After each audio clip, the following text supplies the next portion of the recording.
Amin. Rabbi syrah li sadri wa yassir li amri wahlul 'uqdatam min lisani yafqahu qawli. Amin ya rabbal alamin. Rabbi syrah li sadri wa yassir li amri wahlul 'uqdatam min lisani yafqahu qawli. Amin ya rabbal alamin.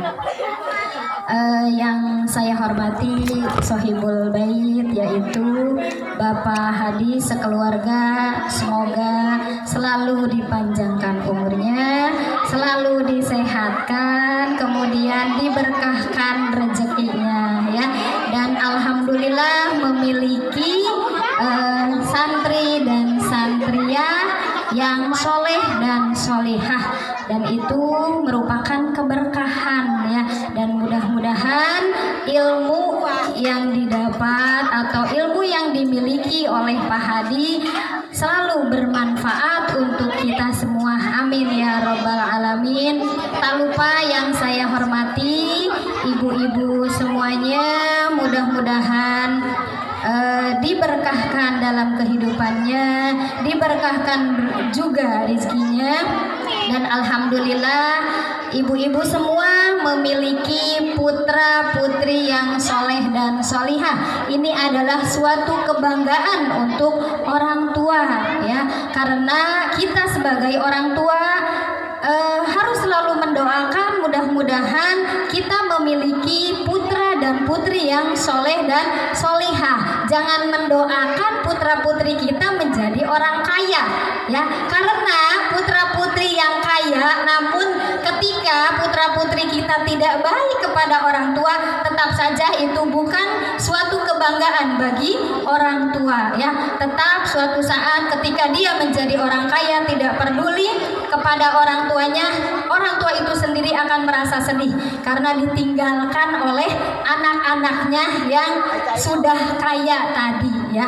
Nah, maka dari itu kita sebagai orang tua harus selalu mendoakan supaya putra putri kita menjadi putra putri yang soleh dan solihah. Insya Allah putra putri yang soleh dan solihah akan membawa orang tua itu menuju surganya Allah Subhanahu wa ta'ala. Dan mudah-mudahan ibu-ibu semua selalu dilimpahkan rizki oleh Allah Subhanahu wa ta'ala. Amin ya rabbal alamin.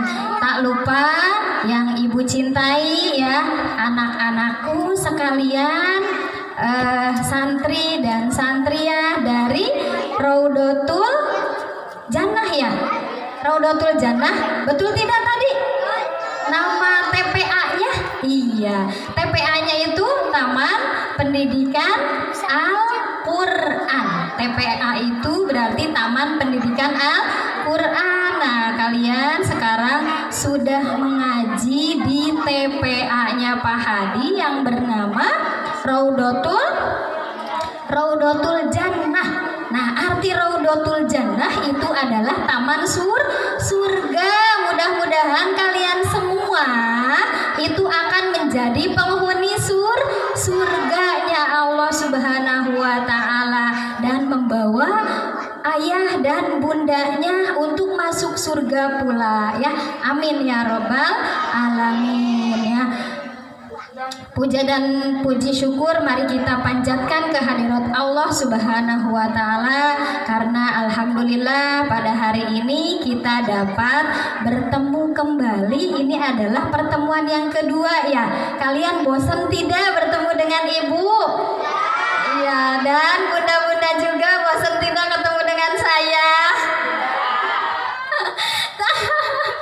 Saya kaget ya, seminggu yang lalu Bu Diah itu ngecat ibu, Bu tolong katanya isi gitu kan.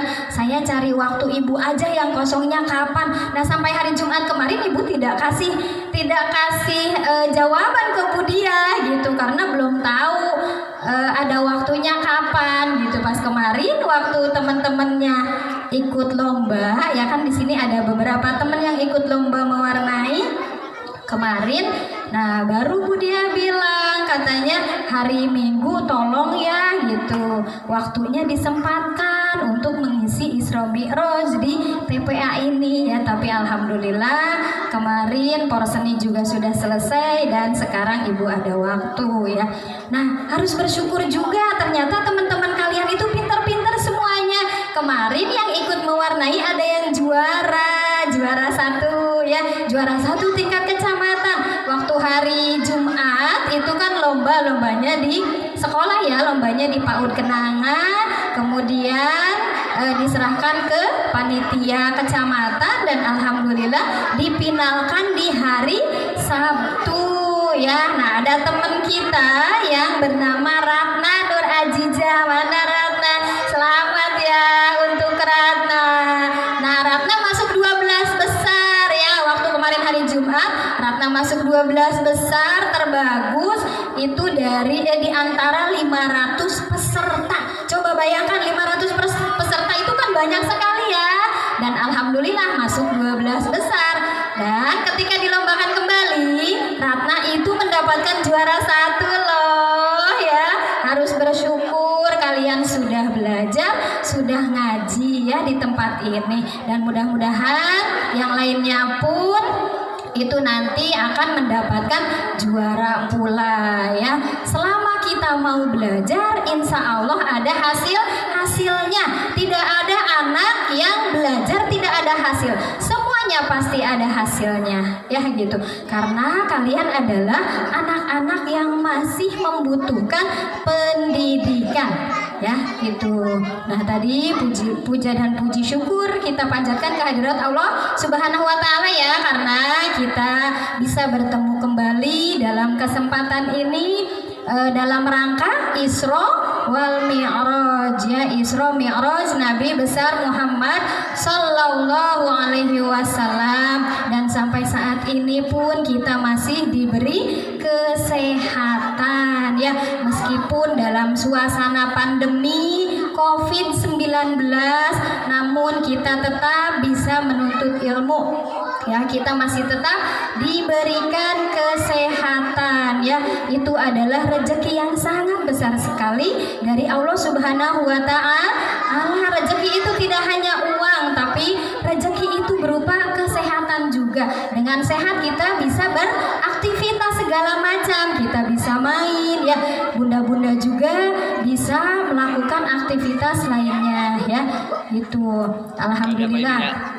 Salawat dan salam semoga tercurahkan kepada baginda alam yakni Habibana wa Nabiyana Muhammad sallallahu alaihi wasallam beserta keluarganya dan juga para sahabatnya, dan mudah-mudahan sampai pula kepada kita sebagai umatnya, amin ya rabbal alamin ya.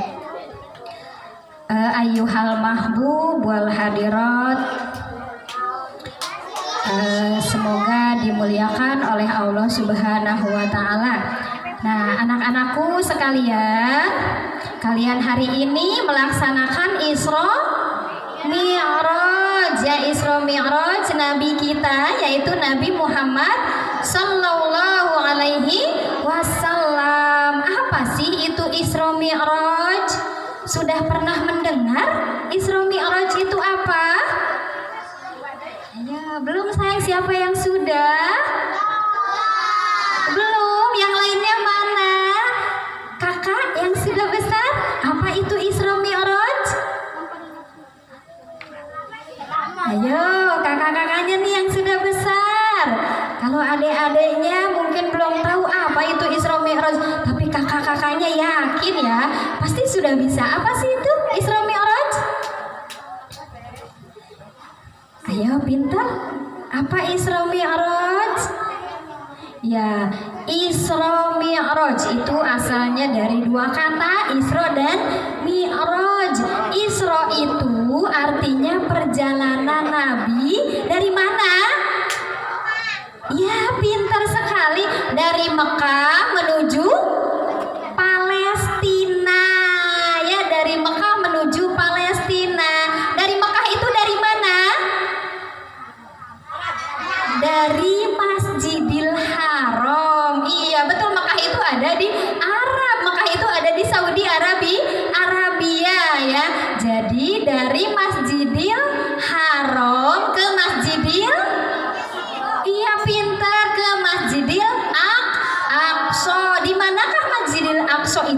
berada? Di mana tadi? Ayo, di mana?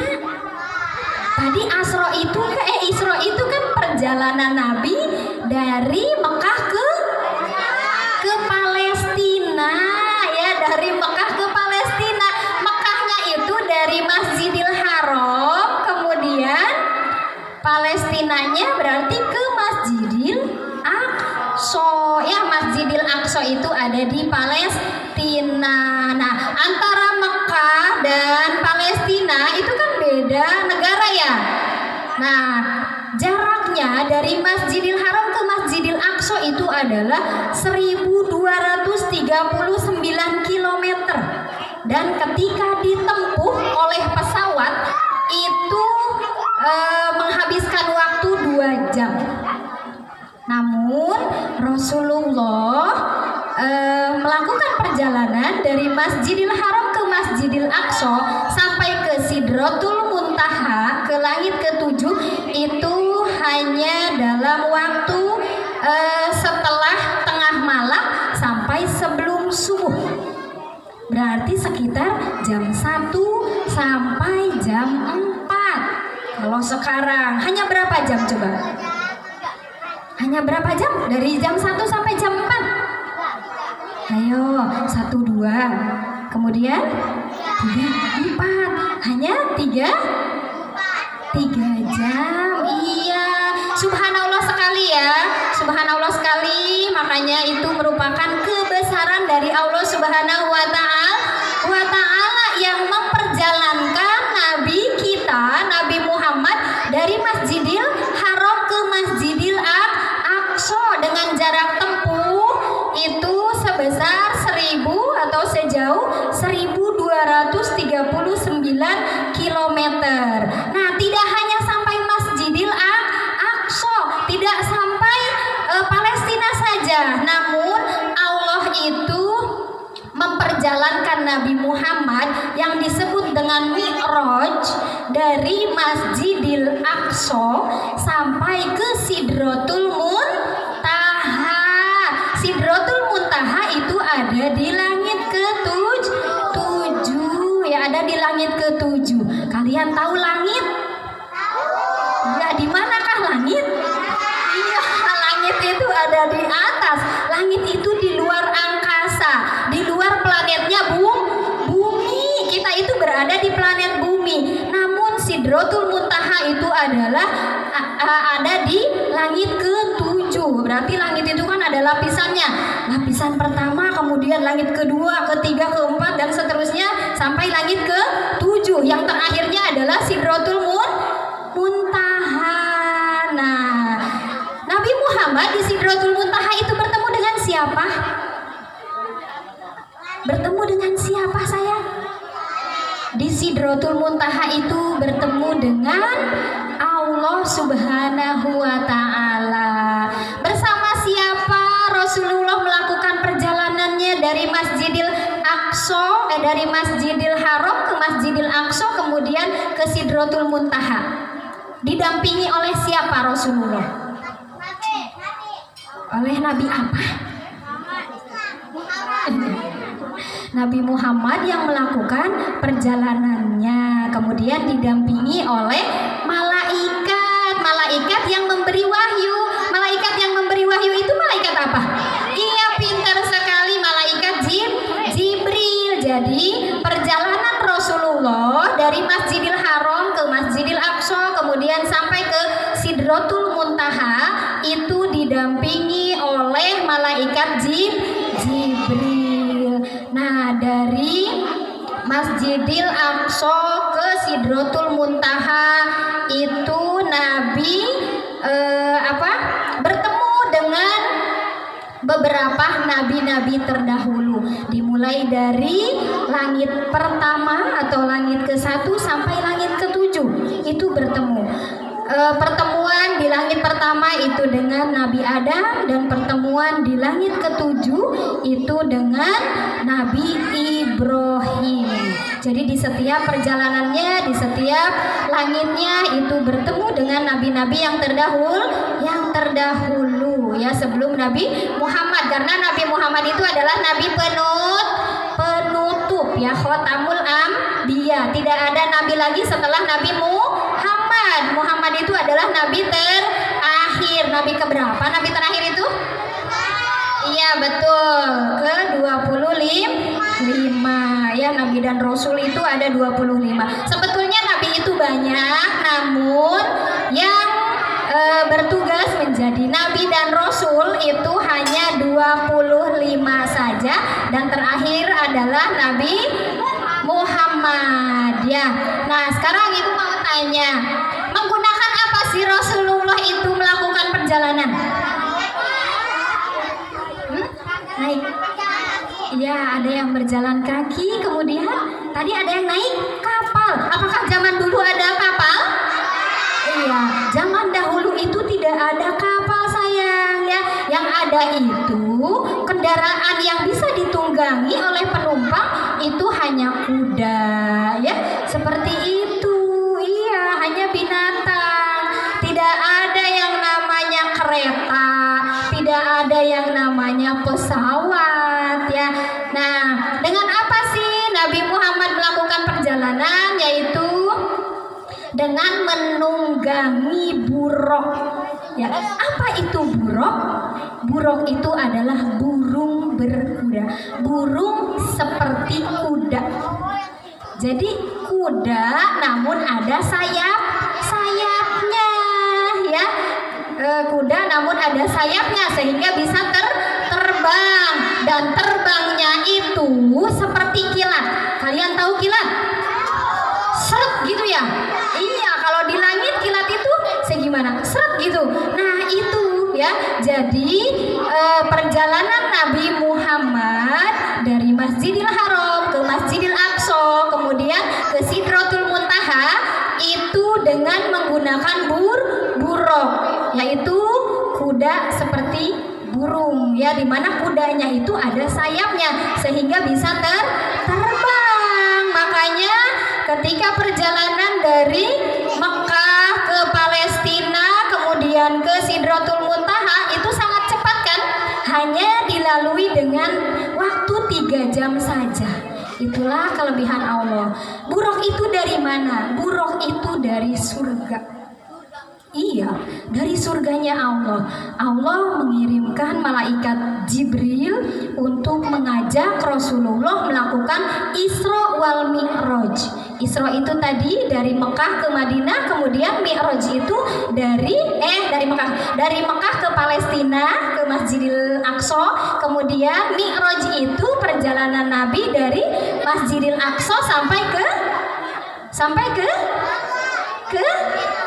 iya, langit ke-7 atau Sidratul Muntaha ya, Sidratul Muntaha. Nah itu menunggangi buruk yang terbangnya itu secepat kilat ya. Tujuannya apa? Nah Allah Subhanahu wa Ta'ala itu memperjalankan Nabi Muhammad. Apa tujuannya ya? Yang pertama, tujuan Nabi Muhammad diisrokan dan dimi'rajkan oleh Allah Subhanahu wa Ta'ala itu untuk menumbuhkan kembali semangatnya Nabi Muhammad dalam mensyiarkan agama Islam. Karena pada saat itu Nabi Muhammad itu sedang bersedih. Kenapa Nabi Muhammad bersedih? Ya, Nabi Muhammad juga sama seperti manusia, bersedih. Ya, kenapa Nabi Muhammad bersedih?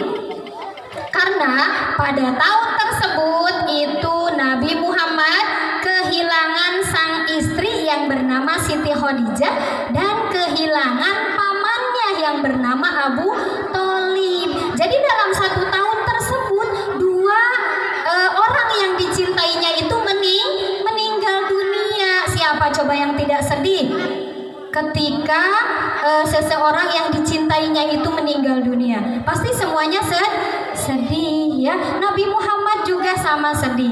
Namun Nabi Muhammad adalah orang yang mulia, ya, yang sudah dijamin surganya oleh Allah Subhanahu wa taala.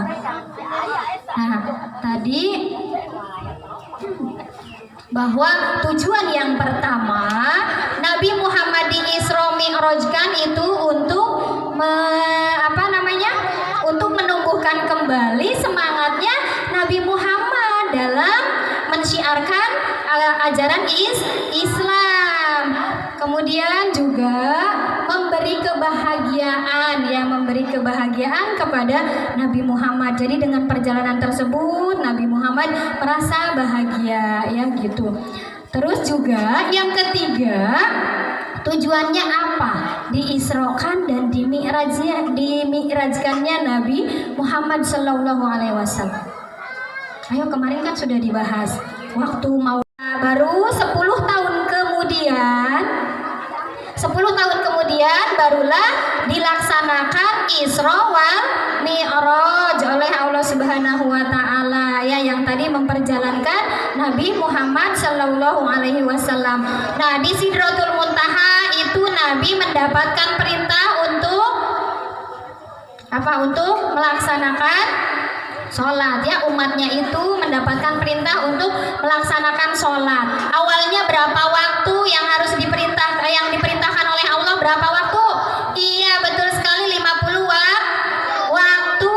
Nah, kemudian kembalilah Nabi Muhammad itu ke langit ke-6 dan seterusnya sampai langit pertama. Nah, namun di langit di langit keempat itu bertemu dengan Nabi Musa, dan disitulah Nabi Musa berbicara kepada Rasulullah, wahai Rasulullah, umatmu itu kecil, jadi kalau harus melaksanakan sholat 50 waktu kayaknya tidak mungkin gitu, ya. Jadi meminta Nabi Musa itu supaya sholatnya umat Islam itu hanya 5 waktu saja. Namun dengan 5 waktu itu pahalanya sama, pahalanya seperti 50 waktu, ya gitu. Makanya harus bersyukur kita sudah menjadi umatnya Nabi Muhammad, karena sangat ringan, ya, sangat ringan. Sholat yang tadinya 50 kita hanya 5 waktu. Itu karena Rasulullah kembali kepada Allah untuk meminta bahwa umatnya itu cukup melaksanakan sholat 5 waktu saja, jangan terlalu banyak, ya.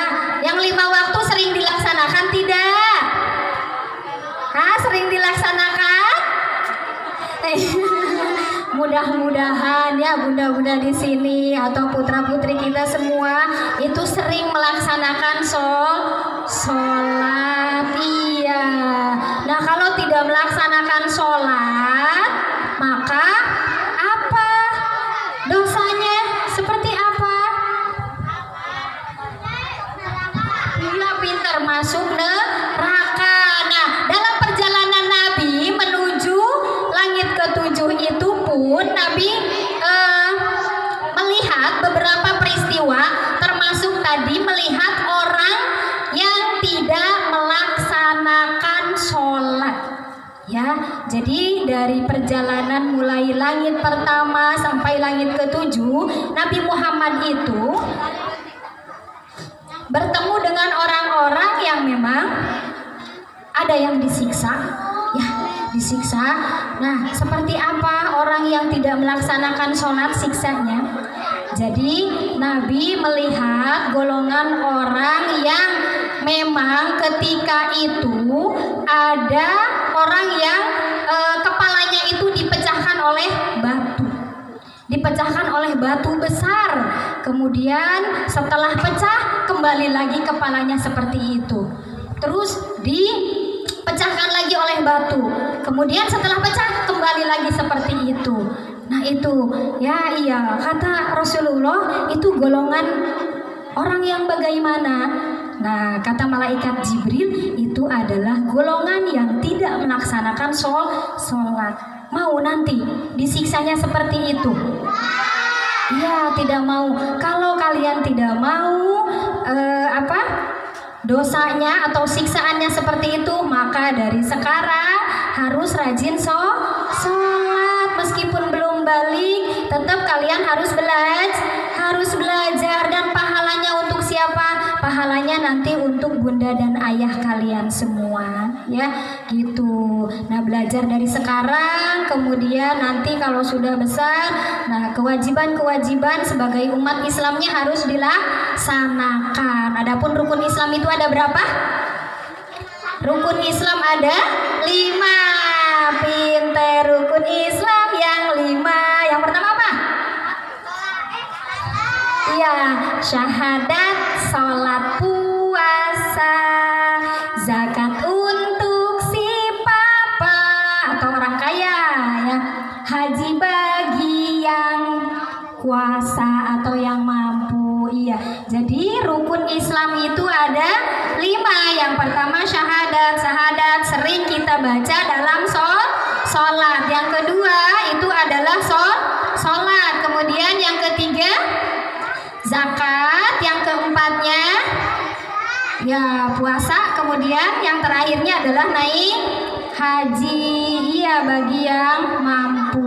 Binatang juga sama, adalah hewan dalam ilmu biologi, ya. Dalam ilmu biologi bahwa kelompok makhluk hidup itu hanya ada 2, yaitu satu tumbuhan, yang keduanya hewan. Tidak ada kelompok manusia, ya, karena dalam ilmu biologi, ya, itu makhluk hidup hanya ada 2, yaitu tumbuhan dan yang keduanya adalah hewan. Berarti manusia itu sama halnya dengan hewan. Hewan punya kulit, sama manusia punya kulit. Hewan ada rambutnya? Ada rambutnya? Ada bulunya kan? Hewan ada bulunya? Iya, manusia juga sama ada bulunya. Ya, ada bulu. Rambut itu kan bulu, ya. Nah, terus kemudian hewan punya kaki? Punya. Manusia punya kaki?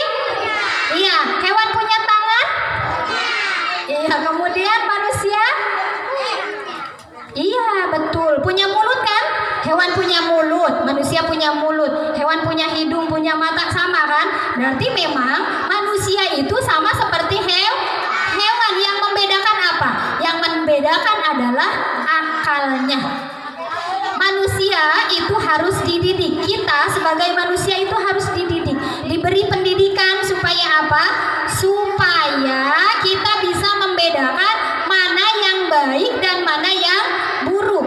Ya, kalau kita tidak bisa membedakan mana yang baik dan mana yang buruk, berarti sama halnya kita seperti hewan. Karena kita tidak ada perbedaan dengan hewan. Apa yang membedakan? Hanya akal, hanya ilmu pendidikan, ilmu agama. Ya, itu. Makanya kalian pun harus bersyukur sampai saat ini masih bisa belajar ngaji, ya. Kalian juga sekolah, ya. Bunda-bundanya jangan putus asa ketika misalnya tidak ada uang untuk bayarannya. Cukup dikonsultasikan dengan bu gurunya, ya gitu, atau pak gurunya di sekolah, bagaimana pembayarannya, ya.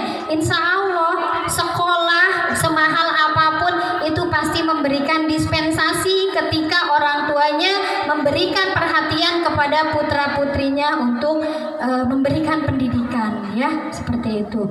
Dan insya Allah orang tua juga jangan merasa, oh bisa-bisa saya miskin atuh gitu kan, kalau misalnya sekolah di tempat yang mahal gitu. Jangan takut, ya, karena rezeki itu dari siapa? Rezeki itu dari Allah. Rezeki dengan gaji itu berbeda.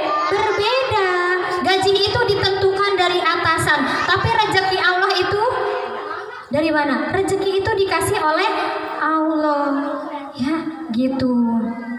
Seperti halnya guru honor itu gajinya tidak sebesar buruh pabrik, tapi alhamdulillah guru honor meskipun tidak digaji selama 3 bulan berturut-turut tetap masih bisa makan, ya.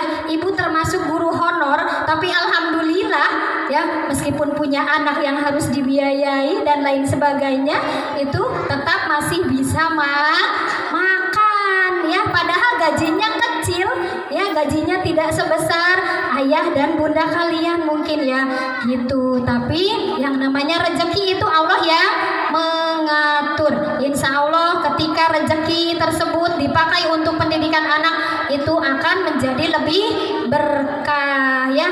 Apa berkah? Berkah itu berarti bertambah kebaikan, rezekinya akan berlimpah ya, rezekinya akan berlimpah. Karena ketika kita memberikan kepada anak, memberikan pendidikan kepada anak, sama halnya dengan kita berjihad untuk Allah, apalagi untuk ngaji ya gitu, mencari ilmu agama dengan ilmu pengetahuan harus seimbang ya gitu. Karena zaman sekarang kalau tidak memiliki ijazah sekolah formal itu tetap saja ya kita tidak bisa mencari pekerjaan. Tapi ketika kita sekolah formal yang tinggi sampai perguruan tinggi misalnya, tapi tidak diimbangi dengan pendidikan agama, maka nol besar ya, kita tidak akan berkah hidupnya. Nah makanya kalian tetap sampai dewasa pun, sampai besar pun, mengaji harus tetap dilaksanakan. Menuntut ilmu agama harus seimbang dengan menuntut ilmu pengetahuan. Insya Allah hidup kita akan lebih berkah. Nanti kalian bisa pintar ngaji dan kalian juga bisa menjadi seseorang yang berguna bagi masyarakat ya, insya Allah. Amin ya rabbal alamin. Mudah-mudahan kalian semua menjadi anak-anak yang sukses, anak-anak yang soleh dan solihah. Jangan sampai lulus SD udah nggak mau ngaji lagi, jangan seperti itu ya. Ngaji itu yang namanya menuntut ilmu itu seumur hidup, long life education ya, kata orang barat mah long life education, pendidikan itu seumur hidup. Utlubul ilma minal mahdi ilal lahdi, utlubul ilma minal mahdi ilal lahdi, carilah ilmu dari buayan ibu sampai liang lahat. Nah itu artinya kita harus menuntut ilmu dari kecil, dari bayi ya, dari masih kena digendong ku orang tuanya sampai ke liang lahat, berarti sampai kita meninggal. Jadi menuntut ilmu itu jangan putus. Lihat bunda-bunda kalian juga meskipun sudah punya anak masih tetap mau ke pengajian. Nah berarti itu namanya long life education, pendidikan seumur hidup yang sudah dijalani oleh mamahnya ya gitu. Alhamdulillah kalau kalian punya mama yang masih mau mengikuti pengajian-pengajian di majelis taklim ya, insya Allah kehidupannya akan berkah daripada di rumah terus. Tapi di pengajian pun jangan sambil mengobrol, jangan sambil mengumpat ya. Kebanyakan ibu-ibu itu kalau di majelis taklim apa ngerumpi ya. Kebanyakan ngerumpi ya, gurunya mengatakan apa, nanti sampai di rumah mah apa ya tadi ngajinya apa gitu ya, malah kosong pulang ke rumahnya ya. Tapi insya Allah walaupun begitu pahala mah tetap ada ya, cuma tidak ada ilmunya mungkin ya. Kalau hanya sekedar duduk saja ya, yang lebih bagus selain duduk juga diresapi ya gitu, diambil ilmu dari gurunya gitu, guru ngaji di majelis taklimnya. Anak-anakku sekalian, nah ada door prize ya. Iya ada door prize. Siapa yang mau hadiah? Nah ada hadiah ya. Masih ingatkah tadi apa yang sudah dikatakan sama ibu mengenai Isra, Mi'raj, kemudian apa? Bertemu siapa di langitnya, terus bertemu ada peristiwa apa juga di langitnya ya, bisa ya? Iya. Nah sebelum kita tutup, kita door prize dulu ya, door prize dulu, baru nanti kita tutup acaranya ya. Ada door prize nih. Siapa yang masih ingat apa sih itu Isra? Iya, perjalanan apa nih? Perjalanan Nabi dari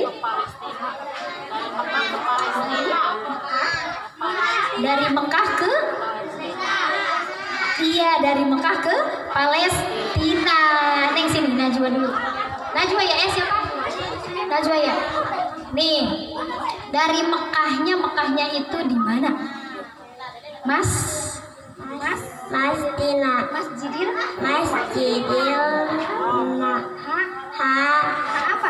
Masjidil Haram. Iya, Masjidil apa? Masjidil Haram ke Masjidil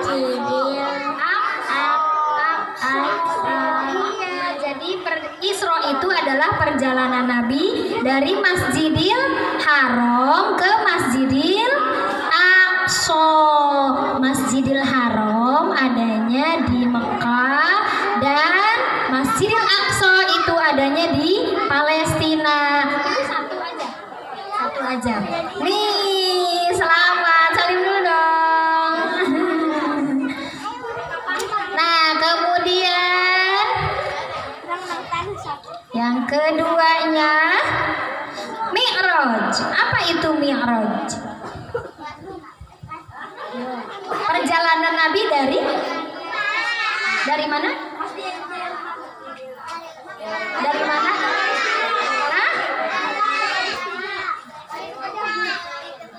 Dari bumi ke langit ketujuh. Buminya itu di mana?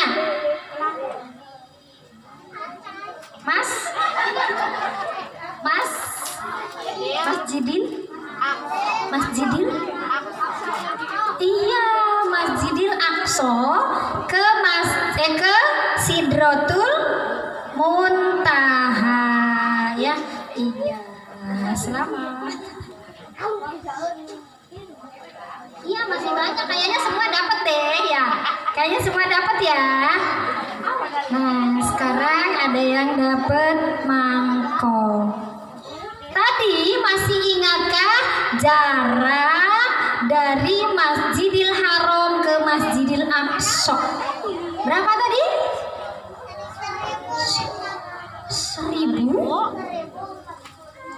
1040 meter. Sini sayang. Sini pintar sini. Nah, 1000-nya udah betul. 1239 kilometer. Pintar sekali. 39 kan mendekati 40 ya. Iya, tadi Dede bilangnya 1040 kilometer. Iya, betul. Yang penting lebih dari 1000 kilometer. Pintar sekali.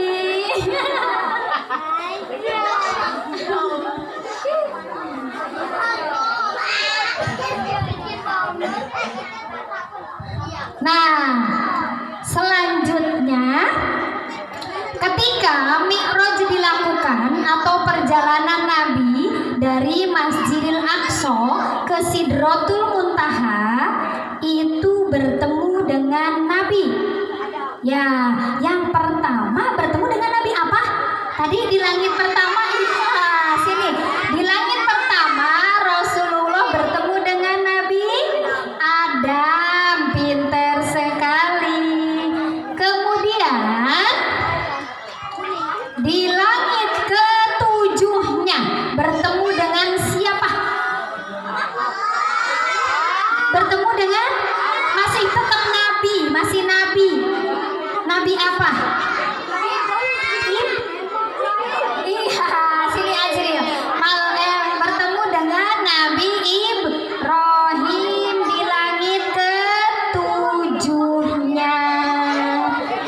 Kemudian, ya, perjalanan Nabi dari Masjidil Haram ke Masjidil Aqsa sampai ke Sidratul Muntaha itu berkendaraan apa?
Selanjutnya di Sidratul Muntaha Nabi Muhammad itu bertemu dengan siapa? Iya, dengan Allah Subhanahu wa Ta'ala. Sini sayang. Iya, bertemu dengan Allah Subhanahu wa Ta'ala. Pinter. Selanjutnya, perintah apa yang diterima oleh Nabi Muhammad dari Allah Subhanahu wa Ta'ala? Iya, perintah sholat. Perintah sholat.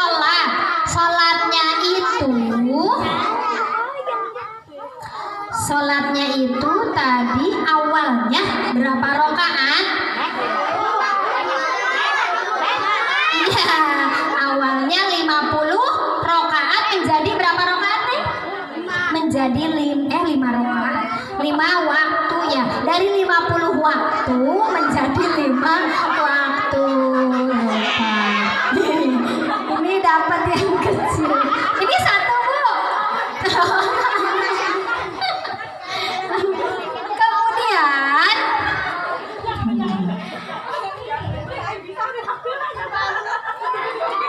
Nabi Muhammad itu melakukan perjalanan didampingi oleh siapa? Oleh siapa? Malaikat apa? Jibril. Iya, sini malaikat Jibril. Pintar. Gak apa-apa, itu mah tuan rumah dah. Malaikat Jibril. Nah, tugasnya malaikat Jibril itu apa? Ayo, tugas malaikat Jibril. Ya, menyampaikan wahyu. Menyampaikan wahyu. Ya, iya, betul.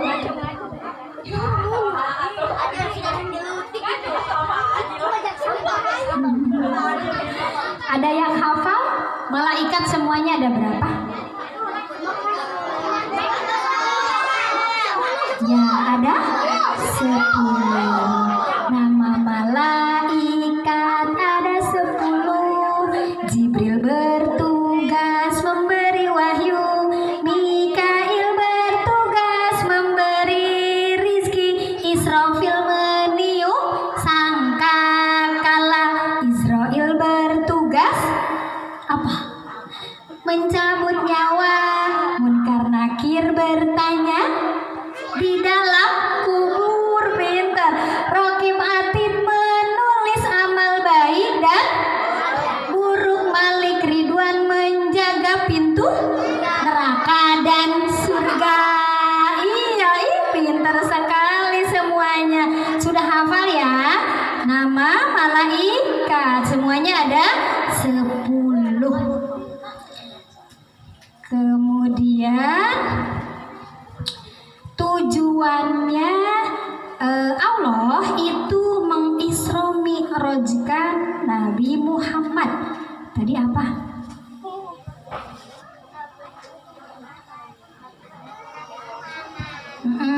Nah, di tahun itu Nabi Muhammad itu kehilangan siapa? Iya, kehilangan paman dan istrinya.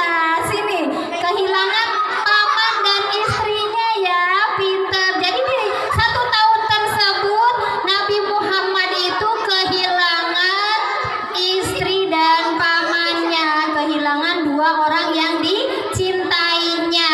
Nah, istrinya yang meninggal siapa? Ya, siapa nih yang menjawab? Siti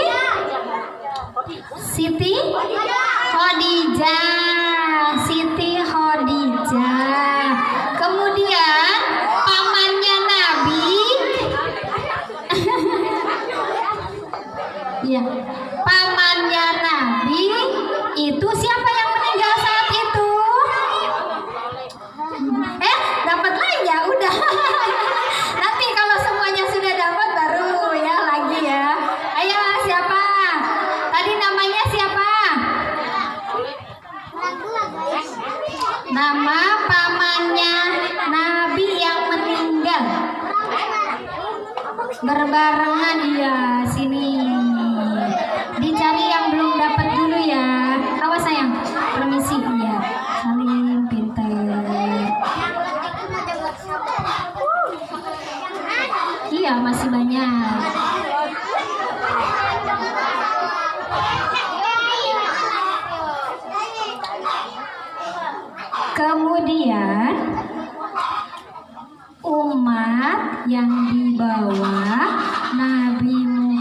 atau agama yang dibawa oleh Nabi Muhammad itu agama apa?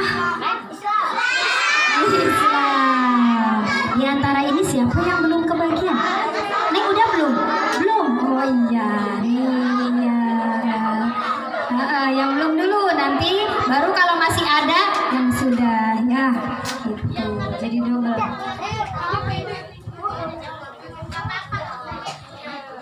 Nah, tadi untuk siksaan orang yang tidak melaksanakan sholat itu apa?